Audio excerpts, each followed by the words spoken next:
Dans Histoire de femmes, on parle souvent d'invisibilité, de ces moments où on a l'impression qu'on ne nous voit plus vraiment. Mais aujourd'hui, j'avais envie d'explorer l'inverse. Que se passe-t-il quand tout le monde nous regarde, mais qu'on ne sait plus toujours ce que chacun voit? Mon invitée aujourd'hui est suivie par plus de 2 millions de personnes. Elle a construit un univers, un ton, une présence presque familière. Pourtant, je n'ai pas envie de rencontrer un personnage public. J'ai envie de rencontrer une femme. Alors j'ai l'immense, le grand plaisir d'accueillir ici, dans mon beau studio chez Streambox, Gaëlle Garcia-Diaz.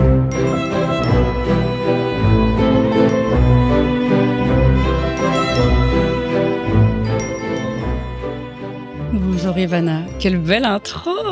En tout cas, merci d'être là, merci d'avoir pris de ton temps. Je sais qu'il est compté et que le fait d'être là avec moi, ça me fait vraiment un grand Toujours du grand temps plaisir. pour ma mamouli. Toi-même, tu sais, toujours. Et j'ai envie, bien sûr, tout le monde te connaît, mais j'avais envie que tu te présentes d'une manière un petit peu différente avec mon invitée précédente que tu connais très bien aussi, puisque c'est une de tes très grandes amies, Chéra. Je lui avais demandé de se présenter par rapport à une fragrance, par rapport à un parfum. Toi, je voudrais faire autre chose. Vas-y. Je sais qu'on a un point commun, toutes les deux, c'est qu'on adore cuisiner. Oui. On aime la cuisine, J'adore. on aime faire des bons petits plats. Et j'avais envie de te demander si tu étais un plat, pas un plat exceptionnel, pas un plat qu'on te demande, mais un bon plat du quotidien. Quel genre de plat tu serais et qu'est-ce que tu mettrais dedans comme épices qui te correspondent? Alors, j'adore cette question. C'est la première fois qu'on me la pose et c'est incroyable. Alors, si je dois choisir qu'un seul plat qui me correspondrait le mieux, ce serait d'office un plat dur à cuire. Quelque chose qui mijote très longtemps, parce que je suis un peu une dure à cuire. Mais quelque chose de sucré-salé. Un truc un peu avec un petit goût inattendu. Donc, je pense que je partirais à mon avis, plutôt sur une carbonade, mais un peu plus sucrée que la normale. Je partirais sur une sorte de carbonade de bœuf, mais plutôt avec du miel, avec du balsamique, mélanger un peu les saveurs, ce côté salé quand même. Faut que ce plat doit être salé, mais sucré en même temps. Tu vois ce que je veux dire? Je te connais un peu. Donc, évidemment, pour moi, ça te correspond à 1000%. Ouais, jamais de la vie, je te répondrai une petite salade grecque. Ben non, Non, mais du non. tout. Non, parce que tu as besoin de quelque chose avec du caractère, Ah ouais. toi, en fait. Ouais. Tu as aussi ton côté un peu hispanique qui ressort, Oui. hein, ton côté Oui. flamenco, Ouais. hop là. Mais en même temps, ce côté doux. C'est vrai, mais je suis très douce. Je crois que c'est un peu je crois que peu de gens le savent vraiment. Il y a que mes amis très proches, toi, Jill, ma famille. Je pense que vous savez aussi à quel point j'ai un petit cœur, mais que aussi énorme à la fois. Et c'est vrai que après, ce métier des réseaux, il impose aussi de devoir se protéger, de devoir parfois mettre un peu des barrières, ou en tout cas de se créer un personnage, chose que j'ai faite pendant des années. Par contre, personnage qui, tout doucement, je trouve, disparaît de plus en plus.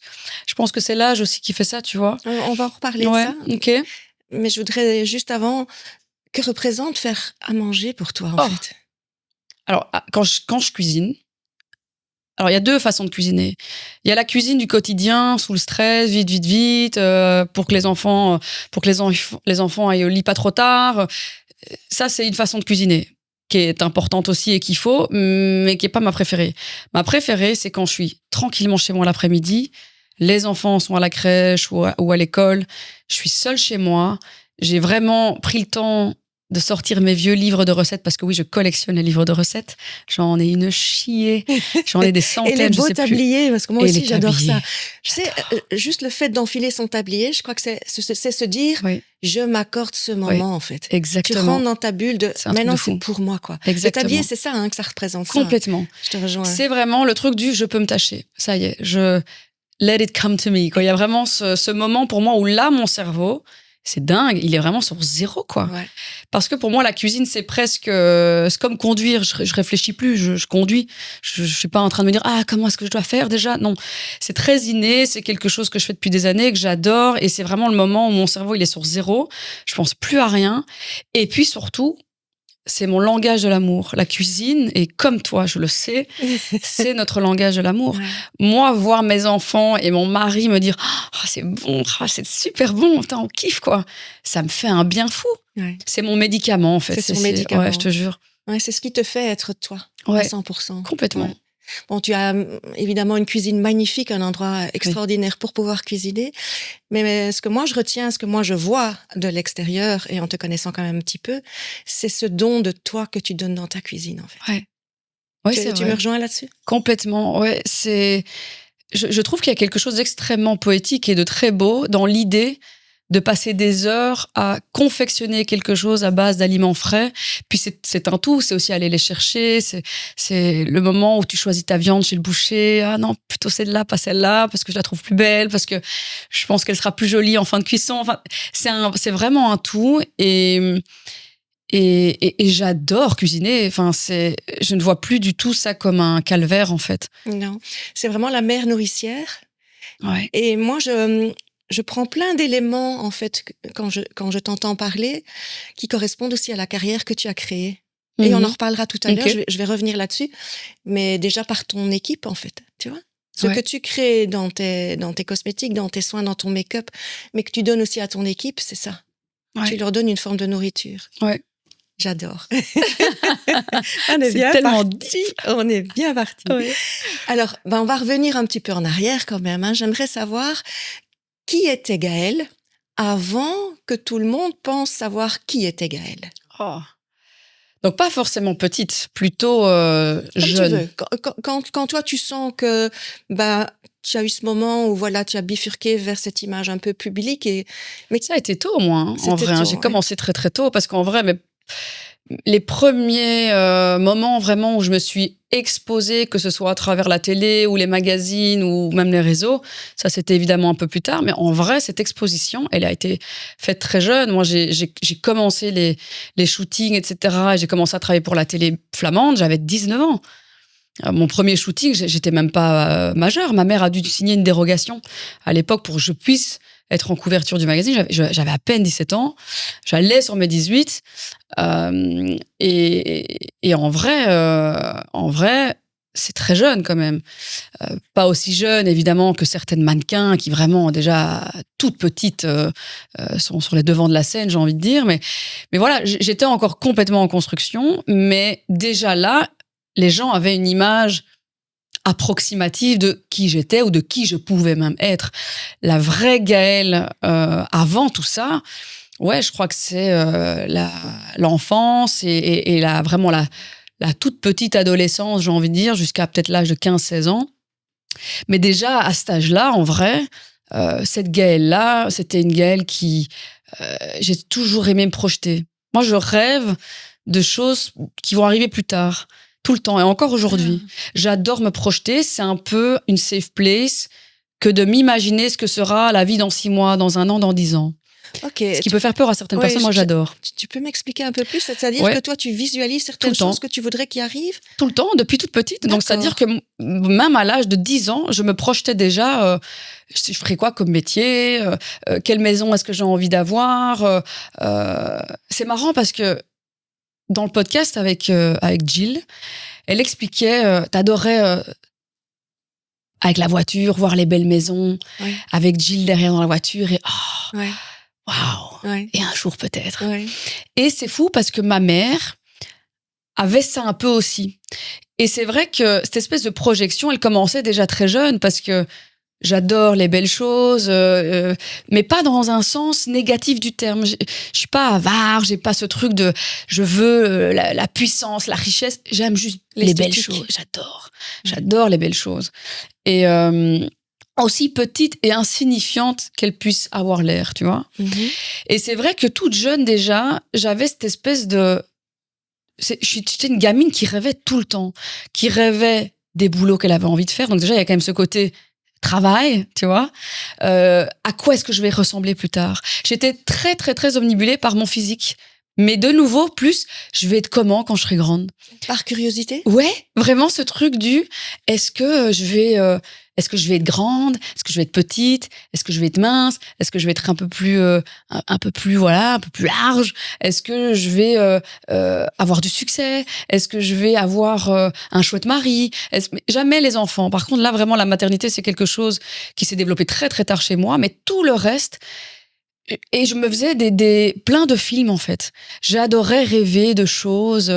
je sais pas, quand je regardais un film, par exemple, qui m'avait mis dans tous mes états, que j'avais adoré, et ben pendant plusieurs semaines, j'allais m'imaginer être le personnage. Et dans la vie de tous les jours, parfois, j'avais l'impression d'être le personnage en question. Enfin, j'étais tout le temps avec un cerveau qui était en ébullition H24, quoi. Tout le temps. Ce qui n'a pas du tout changé. Ce qui n'a pas changé. Parce que déjà, tu parles d'avoir créé des personnages. Oui.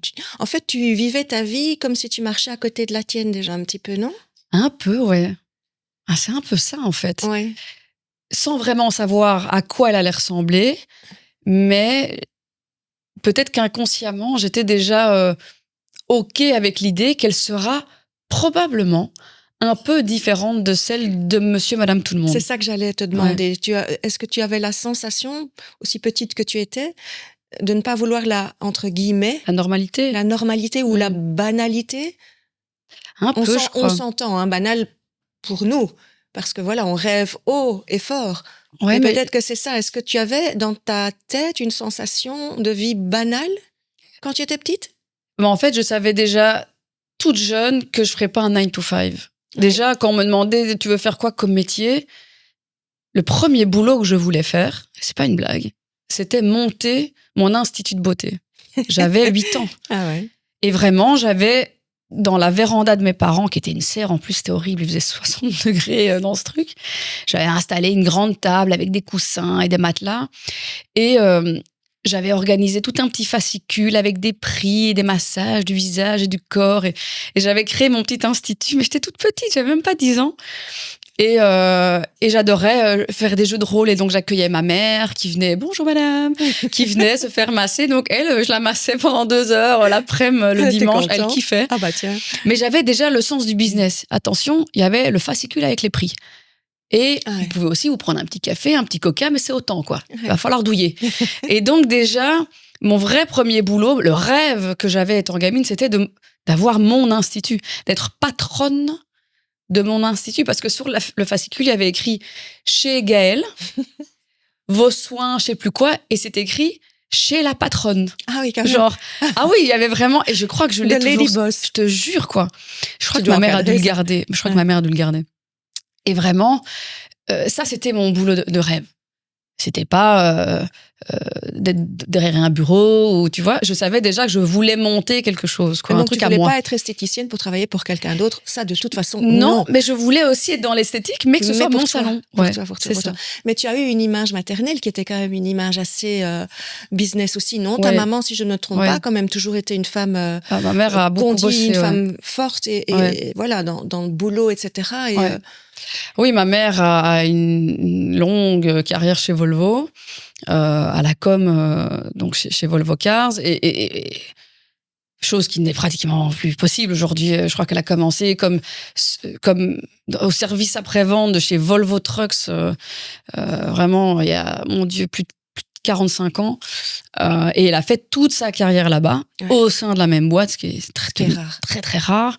Et elle a comme ça gravi les échelons jusqu'à à pouvoir co-organiser les salons de l'auto, etc. Donc, ma mère a le contact humain, business, pro. Elle a vraiment Ma mère, c'est une femme faite de politique. C'est quelqu'un qui comprend les gens, qui sait comment côtoyer un tel ou un tel. Elle a une vraie connaissance sociale, tu vois. Mm-hmm. Par contre, c'est quelqu'un qui se laisse pas marcher dessus. Elle a un énorme et très fort caractère, chose que j'ai clairement héritée de ma mère. C'est une femme forte, quoi. Et elle te donnait aussi ce que toi, tu essayes de donner aujourd'hui à ta famille, à tes enfants? Elle avait le temps pour ça? Ah oui. Alors, elle prenait le temps, peut-être. Complètement. J'arrive toujours pas à comprendre, d'ailleurs, comment ma mère faisait. Quand j'y réfléchis, je me dis, mais comment est-ce qu'elle faisait? Elle bossait des heures pas possibles. Elle trouvait le temps de nous déposer à l'école, de venir nous récupérer, de faire son taf toute la journée. On rentrait de faire à manger, de faire le linge, le machin, le truc, de nettoyer la maison tous les week-ends. Enfin, elle avait toutes les casquettes, quoi. Est-ce qu'elle a aimé ça? J'en sais rien. Est-ce qu'il y a eu des moments durs? Sûr et certain. Mais je ne l'ai, moi, jeune fille, jamais ressenti comme un fardeau. Donc, elle a dû vraiment bien cacher son jeu, parce que je pense que maintenant, en tant que femme et en tant que mère de famille, Tu sais ce que c'est. c'est dur, quoi. On attend de nous, mais tellement de choses. On attend de nous d'être incroyable, d'être parfaite, d'être belle, de pas vieillir trop vite, de faire à manger tous les jours, alors, pour celles qui en plus sont indépendantes, gérer leur business d'une main de maître, de ne jamais flancher, de ne jamais avoir un moment où t'es un peu pas bien parce que t'en peux plus, surtout pas. Et donc c'est vrai que moi, par rapport à ma mère, je sais pas, je ne sais pas comment elle a géré ça autant d'années sans jamais nous faire ressentir que c'était un fardeau. Je trouve ça assez iconique. Mais c'est bien parce qu'elle t'a transmis vraiment ce que tu devais avoir, je pense. Elle t'a transmis justement cet équilibre-là. Ah, complètement. Et Ouais. toi, tu t'en sors, même si c'est Ouais. compliqué, souvent compliqué et très Très fatigant, compliqué, on le ouais. sait. Mais tu Mais on arrives à pourrait, hein. jongler avec les choses, non? Je pourrais me faire aider, hein. Je pourrais dire, ah, c'est bon, je me prends des nounous, je prends quelqu'un qui vient faire à manger, machin. Qu'est-ce qui t'en empêche? Mais j'en ai pas envie, en fait. Enfin, parce que je trouve ça, on fait pas des gosses pour que les autres s'en occupent. Ce serait complètement faux de dire ça, parce qu'en vrai, je les dépose à la crèche, je les dépose à l'école. Enfin, tu vois, à un moment donné, on les voit si peu, nos enfants, Tu tu veux vois. prendre cette responsabilité, en fait. Ben oui, parce qu'en plus, je trouve qu'on les voit très peu. En vrai, 8 heures de la journée, moi, je suis au bureau et eux sont à l'école ou à la crèche. Puis je vais les récupérer. J'ai quoi de ma journée avec eux? J'ai 1h30 le matin, vite, la douche, le machin, s'habiller, le petit-déj, etc. Donc c'est du speed. Et puis le soir, vite, pour être à l'heure au lit, c'est du speed. Donc en fait, on savoure pas ces moments.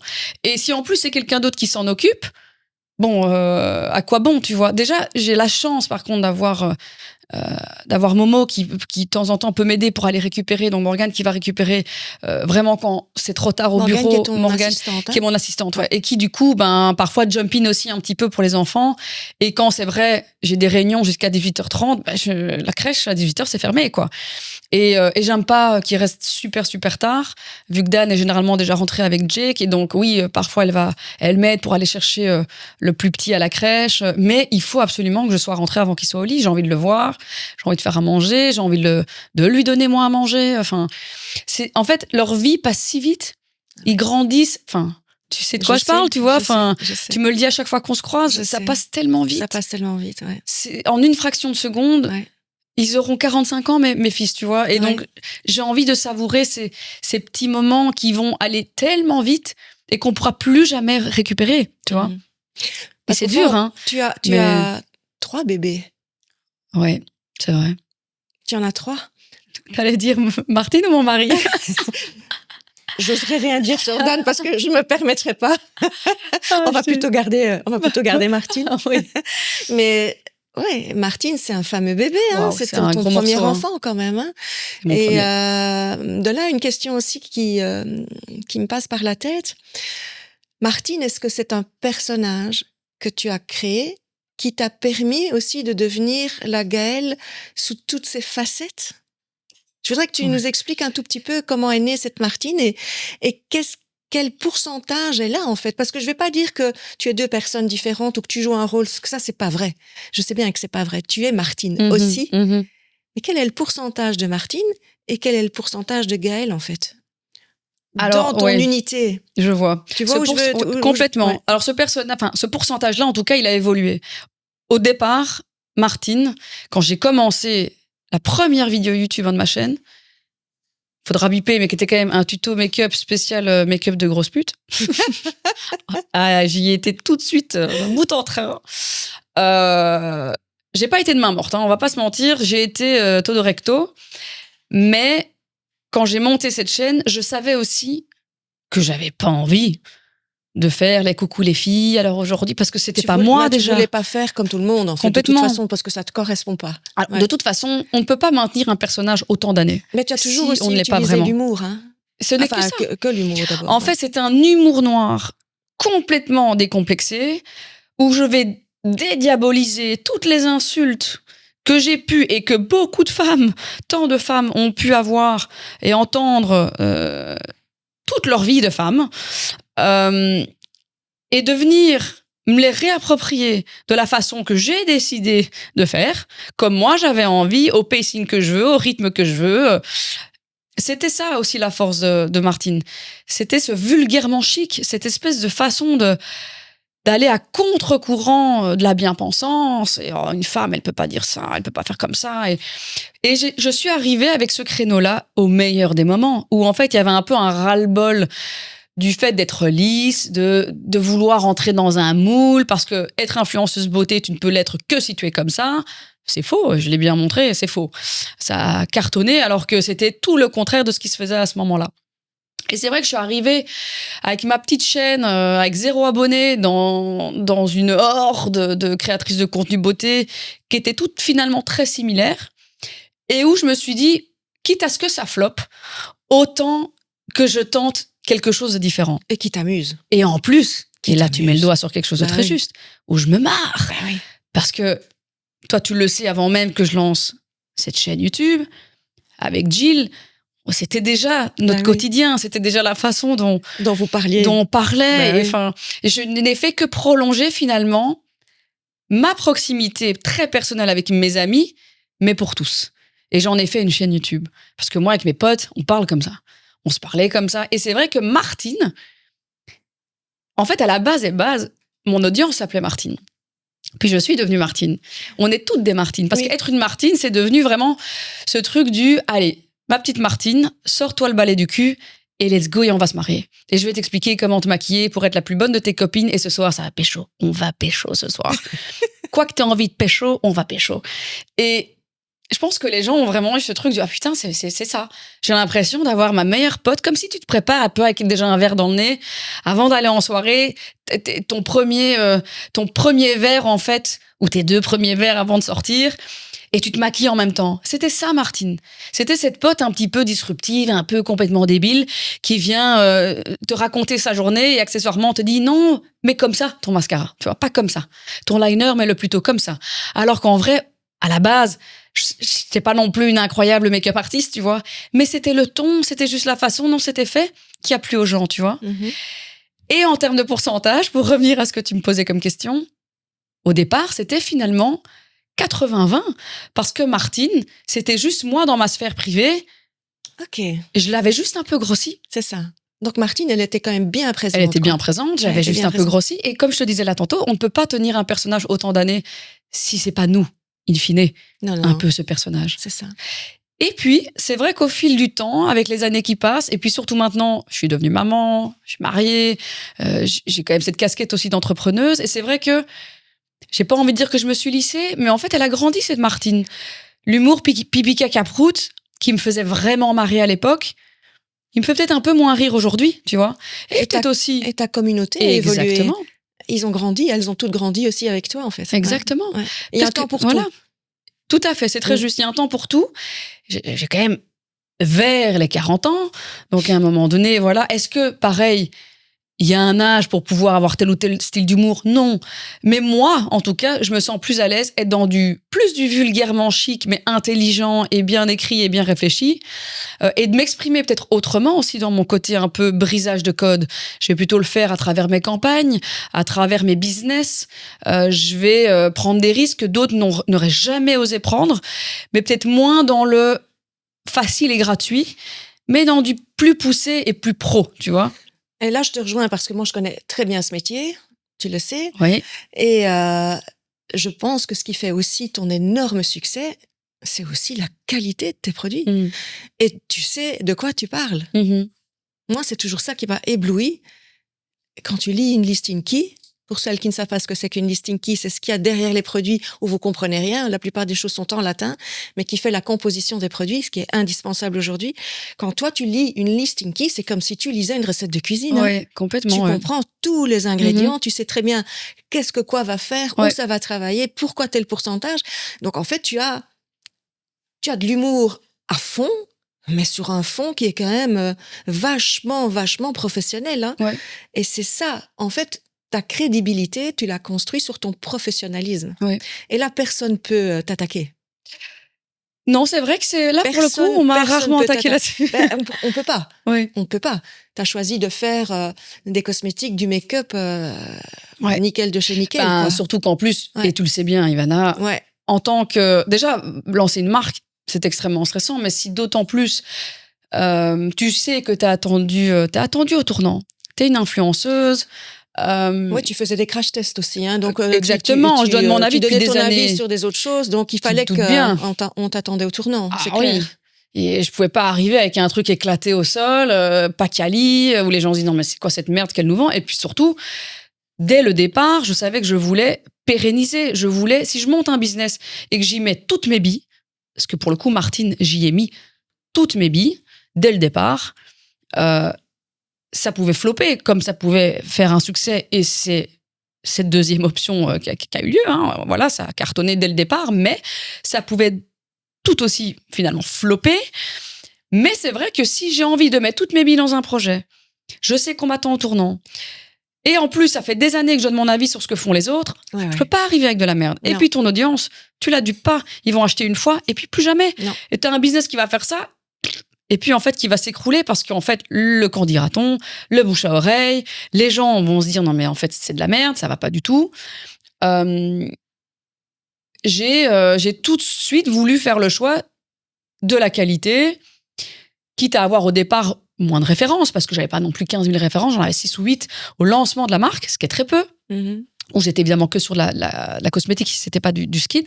Mais pareil, après, en lancement de Martin Skin, encore plus important de faire attention à ce que je mettais dans mes produits et de pas faire de la merde. Voilà. Donc, à la base, tu as créé ce personnage qui est une grosse partie de toi parce que humour, envie de rire, envie d'être légère, en fait. Hein, dans un monde où tout est toujours bien lisse et toujours bien régendé. Surtout, et tu le sais, dans le monde de la cosmétique et du skincare. C'est ça, il n'y a pas des masses d'humour, on s'emmerde un peu, beaucoup même. Et puis, finalement, voilà, tu es devenu ton personnage de Martine a pris tellement d'ampleur. Est-ce que de temps en temps, t'as pas envie de dire à Martine, fiche-moi un peu la paix, je voudrais être juste Gaëlle? Oui, et c'est dur à la fois parce que il y a toujours un peu cette crainte où tu te dis, j'ai construit, entre guillemets, ce mot me fait parfois rire, mais mon empire sur ce personnage, sur cette image, qu'est celle de Martine. Ça veut dire que si demain, et c'est une vraie question que je me pose, si demain, je dis... En fait, stop, j'ai plus besoin d'elle. Je veux être que Gaëlle. Est-ce que ça fonctionnera toujours? Est-ce que c'est pas finalement ça, la sauce magique, qui a fait que ça marche? Et pour le moment, j'ai pas l'impression que ça s'essouffle encore complètement. Mais en fait, c'est un truc qui est un peu compliqué parce que d'une part, je trouve que je me suis quand même déjà vachement assagie, mais d'une autre part, je reçois quand même encore parfois des DM de gens qui me disent « Ouais, elle est moins drôle qu'avant, ou elle s'est assagie, ou elle s'est lissée, elle a peur des bad buzz. » Mais à un moment donné, c'est vrai aussi. Parce qu'à l'époque sulfureuse de Martine, j'avais que des emmerdes. J'avais que des critiques, je me faisais lyncher, j'étais blacklistée des marques, j'avais bad buzz sur bad buzz. J'étais dans un truc où je calculais rien, j'étais pas du tout dans la réflexion pro, tu vois, pas dans mes business, mais dans ma création de contenu. Enfin, j'ai vraiment fait des trucs complètement débiles. Et c'est vrai que ça m'a autant valu des gens qui ont trouvé ça génial et trop drôle et trop marrant, et puis d'autres qui se disent waouh, c'est trop, tu vois. Et donc c'est une dualité constante. Et c'est vrai qu'avec les années, je me suis assagie parce que je suis fatiguée de tout ça aussi, tu vois. Faut le cardio pour se prendre des critiques dans la tronche. Et je sais pas si j'ai encore le cardio de ça, tu vois. Parce que j'ai vraiment encore envie de devoir me justifier, devoir rendre des comptes. Non, tu vois. J'ai plus envie. J'ai plus envie parce que c'est fatigant, que ça m'épuise, ça me draine aussi d'une énergie que j'ai besoin aujourd'hui dans tout le reste. Et en vrai, c'est vrai que Martine, ce personnage, s'est adouci. Elle est quand même toujours là, un peu. Parfois, elle repop et on ne sait pas d'où elle vient. Mais ça me fait du bien aussi de respirer un peu, tu vois, et de pouvoir peut-être être crédible sous un autre axe, tu vois. Et comme tu le disais très bien là tantôt, sur cet axe qui est peut-être très axé pro, mais sur lequel moi aussi j'arrive vraiment à m'épanouir, tu vois. Oui, parce que tout le monde ne connaît pas Martine, dans le sens où si aujourd'hui tu es dans le retail, Oui. Dans le retail, c'est-à-dire dans les magasins présentiels, il y a des femmes peut-être de mon âge qui ne sont pas du tout sur les réseaux, qui vont un jour arriver devant un linéaire et voir un produit qui les interpelle sans connaître l'histoire derrière. Exactement, et c'est ce que je veux aussi. Ouais. C'est ça, pérenniser un projet. Ouais. Je ne veux plus que cette marque ne survive que grâce à mon image. Ce n'est pas possible. C'est pas comme ça que je vais arriver à en faire un business sur du très très très long terme, quelque chose qui me dépasserait. Et vraiment, pour moi, ce sera un succès le jour où plus personne ne sait qui est derrière la marque Martin Cosmetics ou Martin Skin ou même Martin Air. Ouais. Que les gens se disent, je ne sais pas, je m'en fous de qui est la boss de cette marque. Ce qui compte, c'est le produit. Les produits sont incroyables et le produit parlera à ma place. C'est ça. Et c'est ça ce dont je rêve en fait aujourd'hui. C'est vraiment ça. Moi, je t'ai vu grandir là-dedans, évoluer, créer cet empire. Mais aujourd'hui, je crois qu'il n'y a pas beaucoup de gens qui mesurent à quel point c'est lourd aussi de créer un empire comme ça, parce que tu as une énorme responsabilité aujourd'hui, qui n'est plus que la responsabilité d'être Gaëlle et d'être comme toi tu as envie d'être, mais tu as toute une équipe derrière toi. Ouais. Et en fait, ma question, c'est à quel moment est-ce que la difficulté de rester dans la lumière ou d'être tout le temps face à ces critiques devient aussi vivable par rapport à cette responsabilité que tu as, par rapport aux gens qui t'entourent, en fait. Mais je pense aussi que c'est une des raisons probablement principales.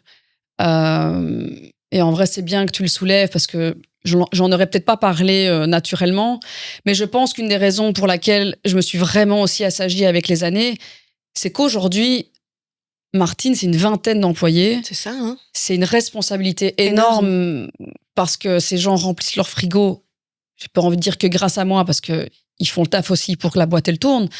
Mais on n'a rien sans rien. Et c'est vrai qu'aujourd'hui, demain, si j'ai le malheur d'être dans la sauce, comme on dit, ou de faire un truc qui est complètement lunaire et où les gens se disent, mais quelle idée, quelle idée de faire un truc pareil.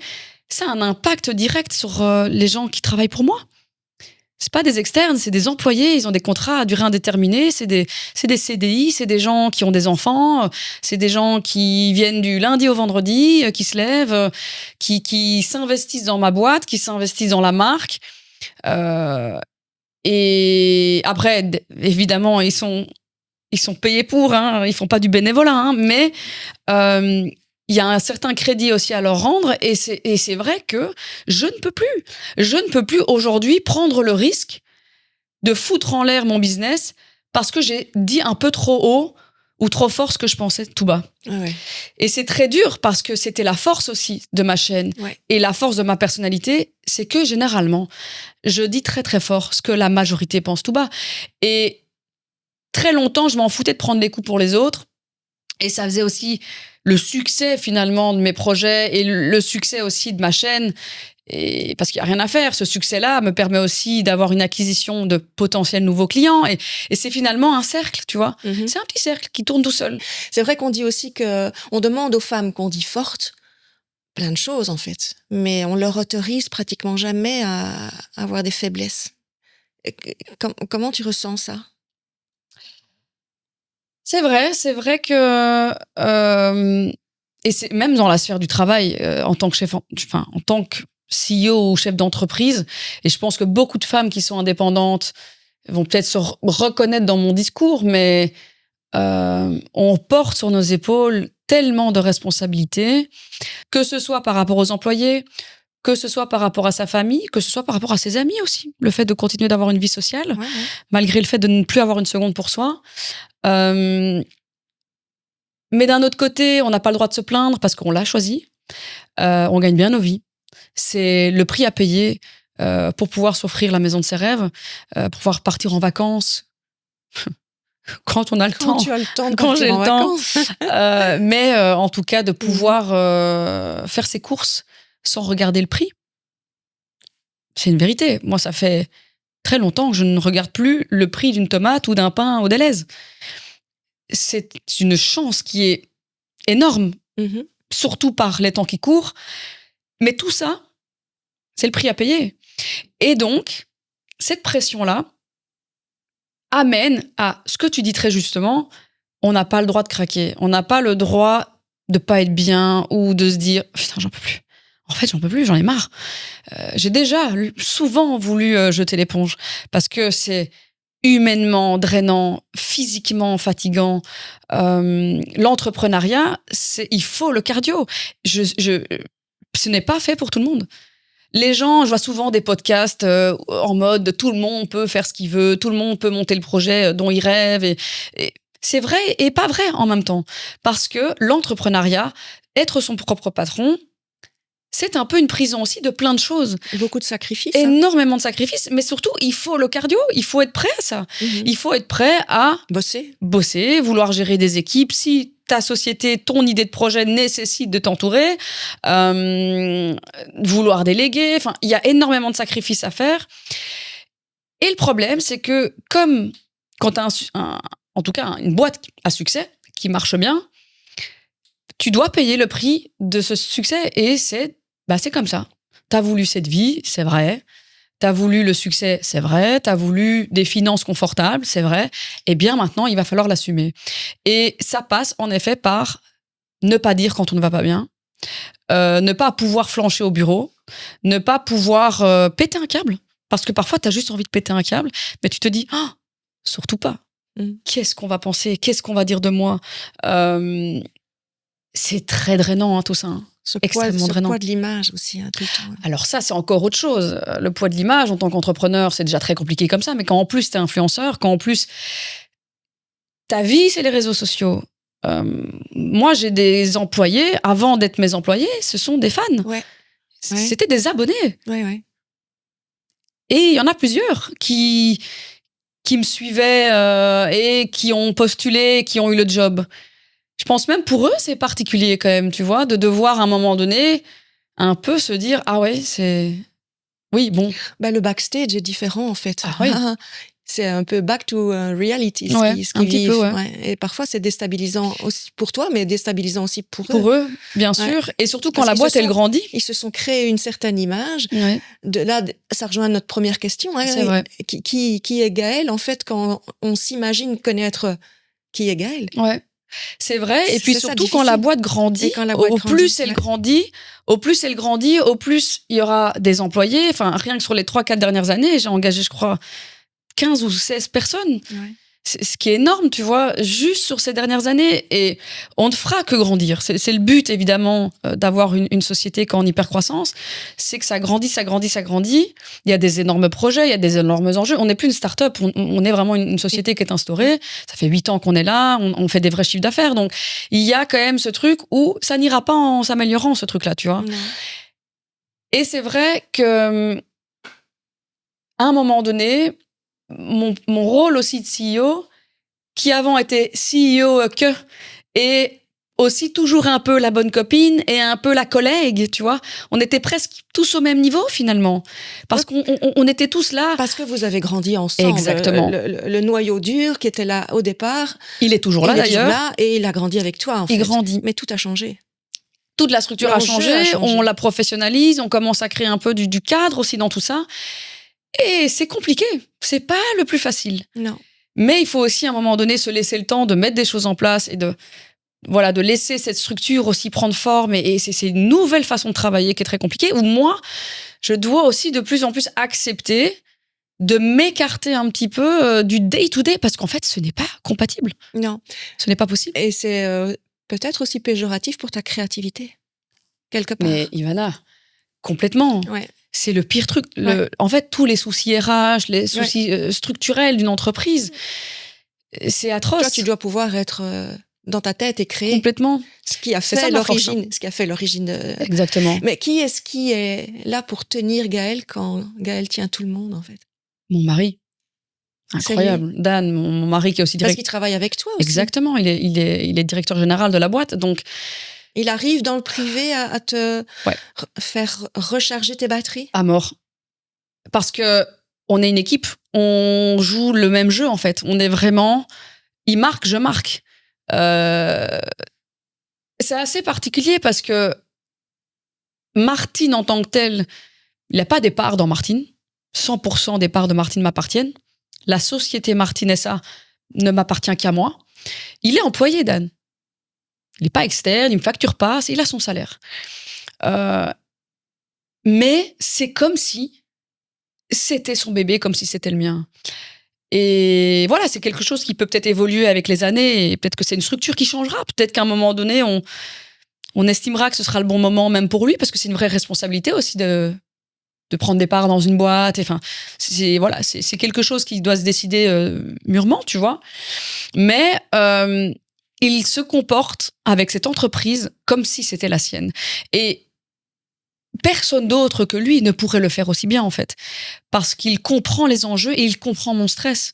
Il sait quand je rentre à la maison que j'ai une journée de merde, où c'était compliqué, où il n'y a rien qui va, puis des merdes de production. Parce que ça, les gens ne se rendent pas compte non plus, mon Dieu. Non.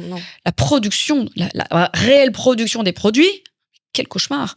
La formulation et les tests, les batch tests, machin, qui passent pas. Et les gens voient le produit fini. Hein. Oui, quand tout est terminé, que toutes les mers sont solutionnées. Quand tout est beau et quand tout est bien mis en valeur. Exactement. Mais il arrive vraiment à te faire tenir debout dans cette sphère privée aussi. Vous avez la possibilité tous les deux de pouvoir vous ressourcer ensemble de manière privée.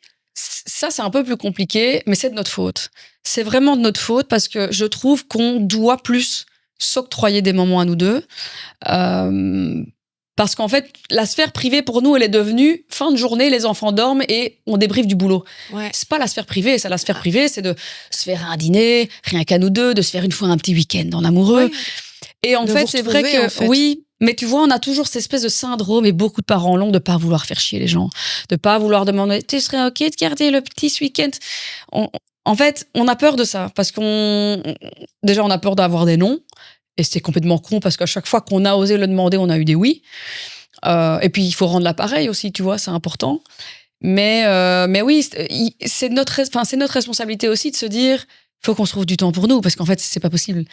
Si en plus, déjà, c'est compliqué, que c'est intense et on a un cardio qui va à 1000 à l'heure parce que tout ce côté business, il est dur. Et il n'y a pas que ça, il y a tout le reste. Ma vie d'influenceuse, les placements de produits, les tournages, faire de la politique aussi. Aller à gauche, à droite, montrer ma tronche, le festival de Cannes, signer des contrats, des deals, serrer des pinces, les gros contrats de licence, les gros projets, les projets 27-28, parce que ça aussi, on en parle déjà. Il y a tout ça. Il n'y a pas que Martine, tu vois. Non. Donc, c'est intense parce que du coup, le débrief du soir, il dure longtemps. Vu qu'il y a beaucoup de choses à débrief. On parlait tout à l'heure du temps qui passe. Donc, de temps en temps, je pense que c'est nécessaire de justement bien se rendre compte de ce temps qui passe, en fait. Je peux me permettre de te dire ça. J'ai bien plus de 30 ans de plus que toi. Et je sais à quel point, justement, ça va vite. Mais c'est important, ça aussi.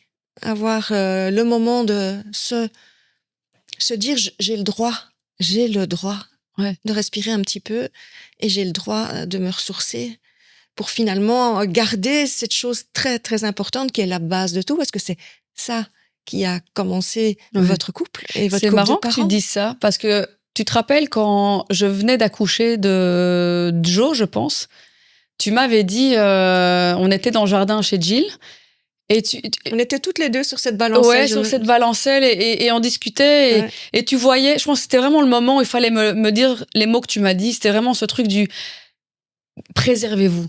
Parce que cette vie de famille, elle est géniale, et ça vaut de l'or. Mais tu m'as dit la même chose. Oublie pas que tout a commencé rien qu'à vous deux. Ouais. Et ça se construit toute une vie. Ça se construit toute une vie. Toute une vie. Et ça se planifie. Ouais. On se laisse vite bouffer par justement toutes ces contraintes. Et, exact.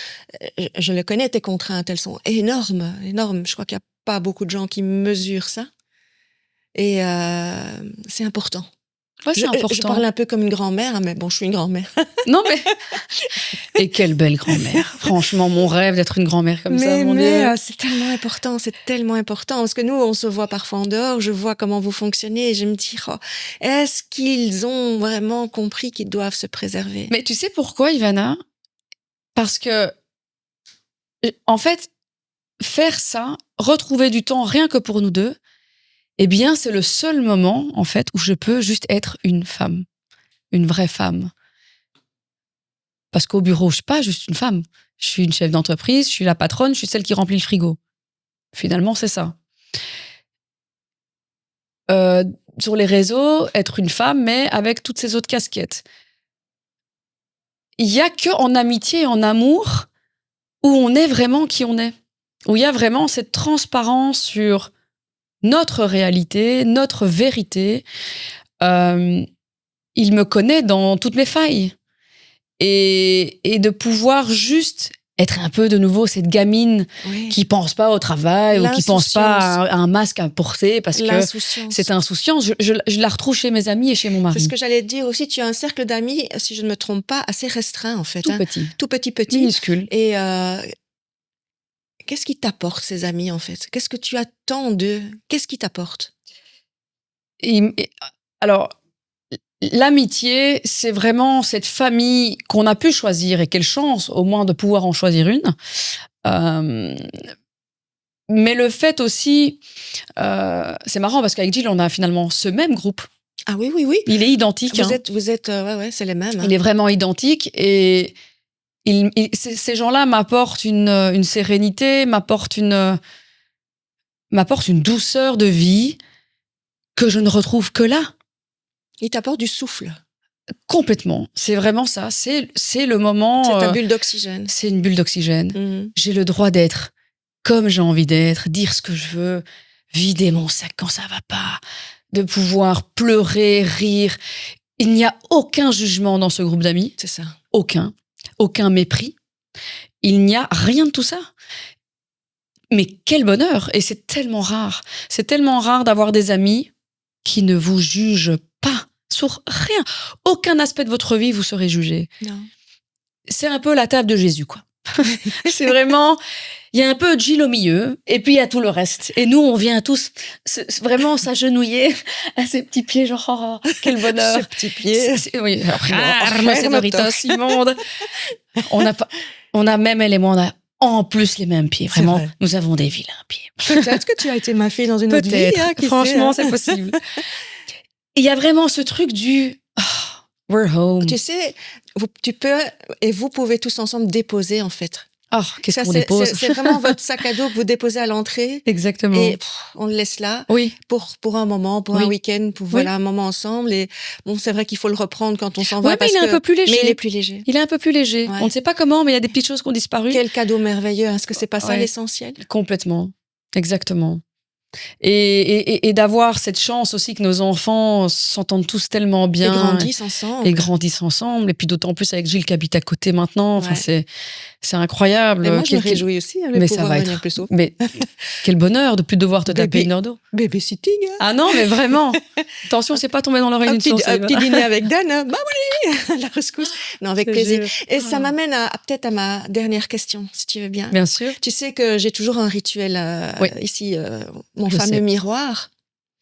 Donc, je vais te donner ce miroir. Mais on va faire l'exercice un peu différemment aussi cette fois-ci. Donc, je te donne mon miroir imaginaire. Et tu es Gaëlle à 85 ans. Et tu vois cette femme dans le miroir. Elle a 85 ans. Qui elle est? Qu'est-ce qu'elle voit? Et quel recul elle a sur sa vie? Alors, je pense que si je vis toujours à 85 ans, je pense qu'elle se dirait... Ah, ça c'est Coco. En fait, en plus, je crois que ça a été parfaitement en synchro sur l'ouverture de ma bouche. Donc, on aurait pu croire que c'était moi, mais non. Non, il faut savoir qu'on a un petit perroquet ici qui s'appelle Coco et qui, de temps en temps, fait des siennes quand on va. Il a été sage, je trouve. Il a été très sage. Donc voilà, c'est pas Gaëlle qui fait des bruits bizarres, c'est Coco. Mamie Martine. Comment elle est, Mamie Martine? Mamie Martine, elle se dirait... de Dieu. Quelle vie incroyable qu'elle a menée, la Martine. Je pense que je serais vraiment fière du parcours. Et ça peut s'arrêter demain, que je serais quand même toujours aussi fière à 85 ans de dire jusqu'à un peu avant mes 40 ans, j'ai vécu tout ça.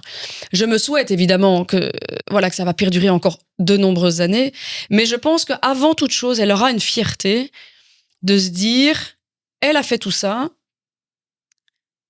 et toujours avec le cœur au bon endroit. Je me suis jamais travestie. Jamais. À aucun moment dans ma carrière, et c'est quelque chose que je pense que je ne ferai jamais, je me suis jamais travestie. Je n'ai jamais enfilé, une image qui n'est pas la mienne ou avec laquelle je n'ai pas été 100% confortable. J'assume tout ce que j'ai pu faire, tout ce que j'ai pu dire, que ce soit dans la sphère privée ou dans la sphère pro. Et ça, je pense qu'elle peut en être fière. Parce que c'est très rare, finalement. D'avoir ce truc de je l'ai fait comme j'avais envie de le faire, je pense l'avoir fait comme il fallait, avec le cœur au bon endroit. Je pense que ce sera aussi une mamie gâteau. J'espère en tout cas, si Dieu le veut, que mes enfants me feront des magnifiques petits-enfants, ou pas, et seront juste des enfants très heureux, et voilà. Mais elle aimerait bien secrètement, je pense, pouvoir partager. Être dans sa cuisine avec un super tablier. Évidemment. Plein de bonnes odeurs. Je te jure. Et la recette que tu as fait au début, elle est toujours la même? Et c'est toujours la même. Je pense que je leur ferai une magnifique carbonate flamande. Bien sucrée. Bien sucrée avec des frites à gogo dans de la graisse de bœuf. Et bien avec quand même un peu de piment. Un petit peu de piment. Parce que je pense que même Mamie Martine à 85 ans n'aura pas sa langue dans sa poche. Ça, c'est sûr et certain. Elle aura d'autres tatouages. Je te jure. Mais ça aussi. Parce que je serai peut-être un petit peu aussi la mamie rock'n'roll. Rock'n'roll. Ah bah tiens. J'ai hâte de pouvoir dire à mes petits-enfants de sortir une vieille photo du Playboy. Regarde un peu Mamie Martine comme elle était bonne. Oh, je te jure, le rêve de pouvoir faire ça. Et j'espère que Mamie Martine sera toujours très copine avec sa voisine, avec Mamie Janine. Et qu'on sera fiers toutes les deux. Aussi bien elle de moi que d'elle de moi, de machin, de nous deux, de ce qu'on a construit ensemble, parce que je le vis vraiment comme ça. Je trouve que c'est une construction qu'on fait vraiment main dans la main, cette vie-là qu'on est en train de faire, et cette vie extraordinaire qu'on est en train d'offrir à nos enfants. Franchement, ce sera une mamie rock'n'roll, la mère tape dure, qui se laissera pas marcher dessus, mais très fière, et j'espère surtout encore très amoureuse de son Dano. Oh, oui. Mais quel beau message. Oui, ouais. Voilà. Eh bien, moi, je voulais dire que finalement, tout ce qu'on fait ici dans Histoire de femmes, c'est ça. C'est pouvoir se regarder dans le miroir et pouvoir voir une femme et celle qu'on a vraiment envie d'être à tous les niveaux. Ça, c'est le message de fin que moi, j'ai envie de vous transmettre. Ma petite Gaëlle. Ma petite Ivana. Ma Mamouni. Merci beaucoup. Merci infiniment. C'était trop chouette. Merci de t'être confiée comme ça. Merci d'être qui tu es. T'es adorable. Et tu sais qu'on se fait aussi un gros câlin avant de finir cette émission. Oui. Donc évidemment. Viens dans mes bras. Oh là là. The first day I saw you since long ago, I still remember it was so cold. And you were warm and I was some green tea. You asked me, can you lend me sugar? You grabbed the shaking bowl and shook her, and you put all the sugar right on me. And what a crash, felt the sudden sugar rush as you sang me your